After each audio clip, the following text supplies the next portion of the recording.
Hello, എല്ലാവർക്കും എൻ്റെ പുതിയ വീഡിയോയിലേക്ക് സ്വാഗതം. കുറച്ച് മത്തി കിട്ടിയിട്ടുണ്ട്. അത് ക്ലീൻ ചെയ്ത് പുതിയൊരു തമ്മിലിൽ കണ്ട പോലെ പുതിയൊരു മത്തി ഫ്രൈ ചെയ്യാൻ പറഞ്ഞിട്ട് വിചാരിക്കുകയാണ്.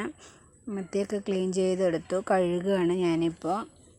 അപ്പോൾ അത് കൊണ്ടുവന്ന് നമുക്ക് എൻ്റെ ഇരുമ്പ് കല്ലാണ്, അതിൽ എണ്ണയൊക്കെ ഒഴിച്ച് മുളക് പൊടി, മഞ്ഞൾപ്പൊടി, ഉപ്പ് അതെല്ലാം ആഡ് ചെയ്ത് നമുക്ക് ഇളക്കി. ഞാൻ കുറച്ച് ഉലുവപ്പൊടിയൊക്കെ ഇടുന്നുണ്ട് കേട്ടോ.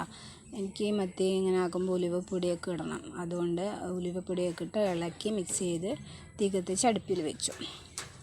എന്നിട്ട് അതിൽ മുളകൊക്കെ ആയിട്ട് ഉള്ളിയും ഇഞ്ചിയും വെളുത്തുള്ളിയും കൂടെ ചതച്ചതാണ്, ഞാനെല്ലാം കൂടിയാണ് ചതച്ചത്. അത് ചേർത്തിട്ട് ഇളക്കി. അത് റെഡി ആയിട്ടുണ്ട്.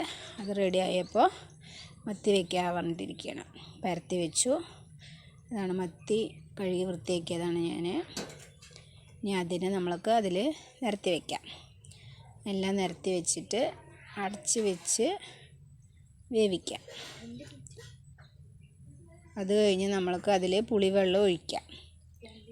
പുളിവെള്ളം 2 മിനിറ്റ് വേവിച്ച ശേഷമാണ് പുളിവെള്ളം ഒഴിച്ചത് ഞാൻ. അത് കഴിഞ്ഞ് 2 മിനിറ്റും കൂടെ വെച്ചിട്ട് ഈ ഭാഗം തിരിച്ചു വിടാം.